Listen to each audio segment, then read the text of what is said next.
क्या हाल है फ्रेंड्स।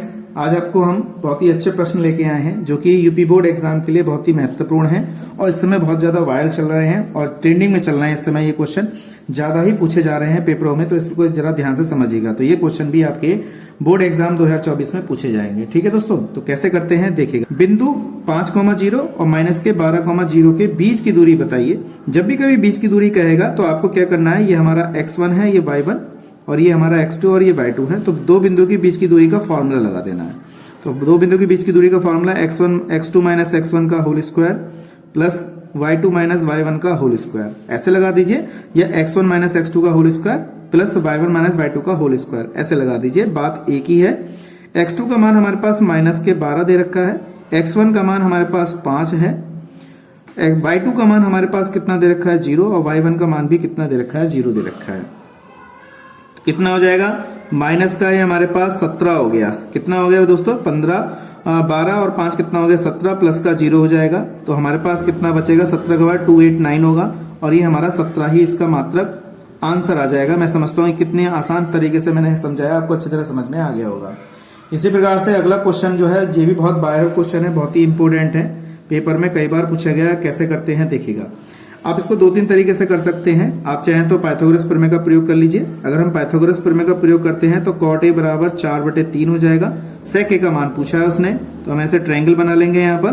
तो हमारे पास ये a हो गया, तो ये a एंगल होगा, ये b होगा और ये c होगा।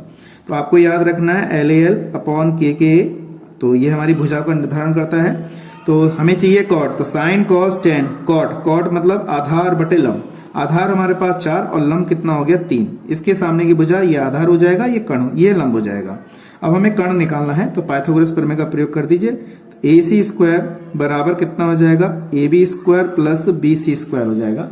तो AC का मान हमें निकालना है, AB का मान 4 का वर्ग है, BC का मान 3 का वर्ग है। AC स्क्वायर बराबर 16 प्लस के 9, ये हो जाएगा हमारे पास। AC बराबर हमारे पास अंडर रूट बचा 25, तो AC बराबर कितना आ गया 5 आ गया। तो ये भुजा हमारे पास कितनी आ गई 5 आ गई। और हमें किसका मान चाहिए, sec a का मान चाहिए। तो देखिए sin cos tan, जब इधर से चलेंगे तो ये sin होगा, मतलब ये पूरा sin होगा, ये cos होगा, ये tan होगा। जब इधर से चलेंगे तो ये cot होगा। ठीक है दोस्तों, समझ में दोबारा बता रहा हूँ, ये sin है, ये cos है, tan है, ये cot है, ये sec है, ये cosec है। तो cos को उल्टा sec होता है, तो कर्ण बटे आधार। तो इसमें कर्ण बटे आधार देखना है, तो कर्ण ये रहा, आधार ये रहा। तो कर्ण कितना आ गया 5 और बटे में आधार ये आ गया। तो देखिए हमारा ये आंसर आ गया। मैंने कितने आसान तरीके से इसको किया। ठीक है दोस्तों, अगला प्रश्न हमारे पास है ये वाला। तो ये कह रहा है द्विघात समीकरण 3x स्क्वायर माइनस का 6x प्लस 4 बराबर 0 का विविक्तकर बताइए। तो विविक्तकर के लिए हम क्या करते हैं, ax स्क्वायर प्लस का bx प्लस c बराबर 0 से इसकी तुलना करेंगे। a का मान 3 और b का मान -6 और c का मान कितना 4 होना चाहिए। तो विविक्तकर हम यहाँ पे ज्ञात कर सकते हैं। तो विविक्तकर को ज्ञात करने का तरीका क्या रहेगा हमारे पास, तो फॉर्मूला हमारे पास होता है d स्क्वायर बराबर b स्क्वायर माइनस का 4ac।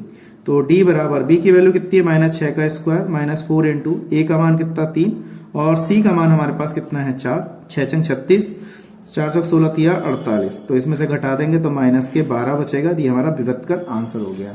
ठीक है दोस्तों, अगला प्रश्न हमारे पास है 1 से 15 तक की सम संख्याओं का समांतर माध्य ज्ञात करो। 1 से 15 तक की सम संख्याओं का समांतर माध्य। भाई 1 से लेके हमें 15 तक की सम संख्या देखनी है। तो 1 से लेके 15 तक की सम संख्या देखो, 2 हो जाएगी, 4 हो जाएगी, 6 हो जाएगी, 8 हो जाएगी, 10 हो जाएगी, 12 हो जाएगी और 14 हो जाएगी। तो ये हमारी क्या हो गई, हमारी इसकी सम संख्या हो गई दोस्तों।